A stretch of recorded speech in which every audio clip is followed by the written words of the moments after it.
ಎಲ್ಲರಿಗೂ ನಮಸ್ಕಾರ. Chetan cooking YouTube ಚಾನಲ್ಗೆ ಸ್ವಾಗತ. ಇವತ್ತು ಟೊಮೆಟೊ ಗೊಜ್ಜು ಯಾವ ರೀತಿ ಮಾಡೋದು ಅಂತ ನಾನು ತೋರಿಸ್ತಾ ಇದ್ದೀನಿ.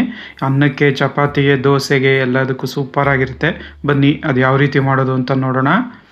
ಹೊಸದಾಗಿ ನೋಡ್ತಿರೋರು ನನ್ನ ಚಾನಲ್ನ ಸಬ್ಸ್ಕ್ರೈಬ್ ಮಾಡ್ಕೊಳ್ಳಿ. ಮೊದಲು ಒಂದು ಬಾಣಲಿಗೆ ಒಂದು 4ರಿಂದ 5 ಚಮಚ ಆದಷ್ಟು ಎಣ್ಣೆ ಕಾದ್ಮೇಲೆ ಒಂದು ಅರ್ಧ ಚಮಚ ಜೀರಿಗೆ. ಈಗ ಜೀರಿಗೆ ಚೆನ್ನಾಗಿ ಸಿಡಿತಾ ಇದೆ.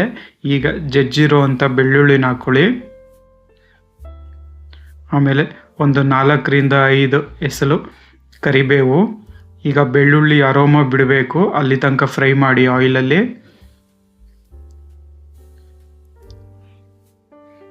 ನೋಡಿ, ಈಗ ಬೆಳ್ಳುಳ್ಳಿ ಎಲ್ಲ ನೀಟಾಗಿ ಫ್ರೈ ಆಗಿದೆ.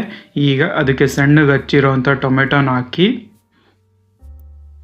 ಆಮೇಲೆ ಒಂದು ಅರ್ಧ ಚಮಚ ಅಷ್ಟು ಅರಿಶಿನ, ಆಮೇಲೆ 1 ಚಮಚ ಉಪ್ಪಿನ ಪುಡಿ. ಅರಿಶಿನ ಉಪ್ಪಿನ ಪುಡಿ ಹಾಕೋದ್ರಿಂದ ಟೊಮೊಟೊ ಬೇಗ ಫ್ರೈ ಆಗುತ್ತೆ. ಅದಕ್ಕೋಸ್ಕರ ಟೊಮೊಟೊ ಹಾಕಿದ ತಕ್ಷಣ ಉಪ್ಪು, ಅರಿಶಿನ ಹಾಕ್ಕೊಳ್ಳಿ.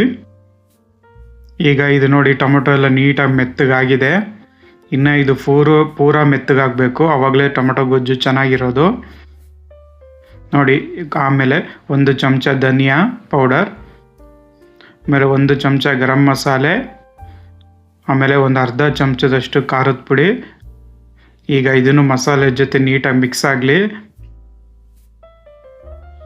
ನೋಡಿ, ಈ ಥರನೇ ಮೆತ್ತಗಾಗಬೇಕು. ಆಮೇಲೆ ರುಚಿಗೆ ಸ್ವಲ್ಪ ಬೆಲ್ಲ. ಈಗ ಇದು ಆಯಿಲ್ ಬಿಡೋವರೆಗೂ ಆಯಿಲಲ್ಲಿ ನೀಟಾಗಿ ಫ್ರೈ ಮಾಡ್ತಾಯಿರಿ. ನೋಡಿ, ಈಗ ಆಯಿಲೆಲ್ಲ ಸಪ್ರೇಟ್ ಆಗಿದೆ.